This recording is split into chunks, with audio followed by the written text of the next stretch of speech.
'Yan ta'addan da suka kai hari a gidan gyaran hali da ke Kuje a garin Abuja sun raba waɗanda ake tsare kuɗi kafin su sake su domin sulalewa daga Abuja. Jaridar Daily Trust ta rahoto cewa a ranar Juma'a 8 ga watan Yuli na 2022 da ya bayyana cewa 'yan ta'addan sun ba mutane kuɗi da nufin su samu na hawa mota. Fiye da mutane 800 suka tsere a daren ranar Laraba daga gidan maza, amma an ce an kamo 400 a cikinsu, wayansu kuma suna ta dawowa a kan gashin kansu. Wata ma'ajiya ta shaida wa 'yan ta'addan na ƙungiyar ISWAP ba su tarsasa wa kowa ya tafi ba, amma sun faɗa wa masu niyyar silalewa su haɗu da su a wajen gidan yarin.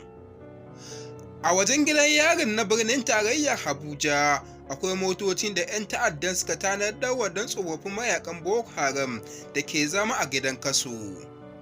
Bayan sun shiga motocin sai suka raba musu kuɗi don su yi zirga-zirga har su ɓatar da sawu.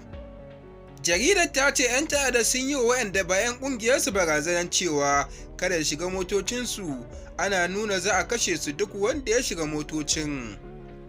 Wani rahoto daga FIG ya tabbatar da cewa 'yan ta'addar sun yi wa'azi ne a harshen Finlanci da Hausa, sannan suka yi magana da Ibra ga waɗanda suke fahimta. Sanata Ahmad Lawan shi ma kai ziyararsa bayan abin da ya faru a Kuje, ya ce akwai haɗin bakin wasu da ke aiki a kurkukun ko waɗanda suka san kan gidan.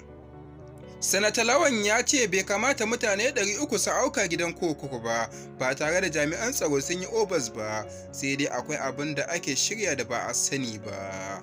Da haka muka kawo ƙarshen labaran, ka kuma ku danna subscribe don samun sabon bidiyoyi da zarar mun ɗaura su.